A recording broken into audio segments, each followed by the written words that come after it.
E aí, tudo bem? Hoje a gente vai mergulhar de cabeça em Unidos para o Natal. Sabe aquele filme que à primeira vista parece só mais uma historinha fofinha de Natal? Pois é, mas ele tem uma mensagem bem poderosa sobre o que realmente importa nessa época. Bora desvendar isso juntos? Então, vamos lá. O filme inteiro gira em torno dessa pergunta, né? O que é que une as pessoas de verdade no Natal? A história vai muito além das luzes piscando e dos presentes. Ela toca num ponto bem mais profundo. E é exatamente essa questão que a gente vai explorar agora. Pra gente começar, vamos entender onde tudo acontece. O cenário é uma cidadezinha que parece saída de um cartão postal, mas que tá com o Natal por um fio. E os personagens que a gente vai conhecer estão bem no meio desse furacão. Imagina só a cidade de Pinheiral, um lugar super charmoso conhecido no país inteiro pelo seu festival de Natal, que é lendário. Só que, neste ano, as coisas não estão nada fáceis. Uma baita nuvem de incerteza está pairando por lá, ameaçando justamente a tradição mais amada de todas. E aí que entra em cena a nossa primeira protagonista, a Joana. Pensa numa pessoa da cidade grande, super pragmática, focada em números, planilhas. A missão dela é bem clara: enxugar o orçamento de Pinheiral. A tal magia do Natal, digamos que não está na lista de prioridades dela. Do outro lado dessa história, a gente tem o Pedro. Ele é basicamente o coração da tradição de Pinheiral, um artesão que enxerga o festival não como um gasto, mas como a alma da comunidade. A luta dele é para manter de pé a oficina da família, que é de onde sai toda a magia do Natal da cidade. Bom, com os personagens apresentados, a história não perde tempo e já nos joga no meio do conflito. É aqui que os mundos tão diferentes da Joana e do Pedro vão bater de frente, e o grande desafio do filme começa para valer.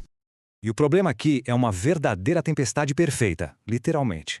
Porque não é só a grana que está curta. Para piorar tudo, cai uma nevasca histórica que deixa a cidade completamente ilhada. E como se não bastasse, o tempo está correndo contra eles. É uma crise tripla que deixa todo mundo sem saída. E aqui fica claríssimo o choque de mentalidades que move a trama. De um lado, a lógica pura da Joana. Precisamos cortar o que é caro para sobreviver. Do outro, a paixão do Pedro. A gente precisa preservar a alma do nosso lugar. É aquela batalha clássica, sabe? Razão contra emoção. E toda essa tensão vai crescendo, crescendo e nos leva direto para o momento decisivo do filme. Aquele ponto em que tudo está em jogo. É o teste final para Pinheiral e, claro, para os nossos protagonistas. Nossa, dá quase para ouvir o Pedro falando isso, com a voz embargada, né? Para ele e para todo mundo da cidade, cancelar o festival é como apagar a história deles. É uma luta pela identidade, pela sobrevivência emocional de Pinheiral. E aí vem a Joana, com o contraponto dela, a voz da razão, talvez um pouco fria demais, mas que joga uma verdade na mesa. Só paixão não resolve os problemas práticos. E é essa dualidade que deixa o conflito tão interessante, né? E para deixar tudo mais dramático, o tempo é o maior inimigo.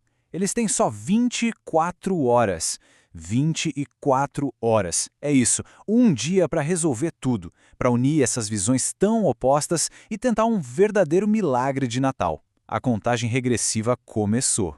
Mas como a gente bem sabe, especialmente num filme de Natal, a noite é sempre mais escura um pouco antes de amanhecer. Então vamos para a resolução, que é onde a verdadeira mágica da história acontece. Esse aqui é o ponto de virada da história. Vendo de perto a paixão daquela gente, a garra dos moradores de Pinheiral, alguma coisa muda dentro da Joana, sabe? Dá um clique. Ela começa a se lembrar da alegria dos natais da sua infância, e aquela lógica fria dos números começa a dar espaço para um sentimento que estava guardado. E é então que acontece o tal milagre de Pinheiral. E o legal é que não é um milagre que cai do céu, é um milagre construído pela colaboração. É a tradição e o coração do Pedro se juntando com a organização e a engenhosidade da Joana. E juntos, eles conseguem uma coisa incrível: mobilizar a cidade inteira. A transformação é nítida. Aquela cidade que estava dividida, quase sem esperança, de repente se une por um objetivo em comum. O que parecia um fracasso certo vira uma vitória de todo mundo, porque todo mundo ajudou a construir a solução. E assim, a história fecha o ciclo perfeitamente. Eles não salvaram só um festival, eles redescobriram o que é ser uma comunidade de verdade. No fim das contas, eles entendem na prática o que significa o título do filme. E por falar em união, a união que salvou o Pinheiral é o que inspira a nossa conversa. E a gente quer muito que essa conversa continue, agora com a participação de quem está assistindo. Olha, se você curtiu mergulhar nessa história com a gente, se inscreve aqui no canal para não perder as próximas análises. E, por favor, conta pra gente aí nos comentários o que você achou de Unidos para o Natal. A gente adora ler a opinião de todo mundo e, claro, se essa análise valeu a pena, o seu like ajuda demais a gente a continuar.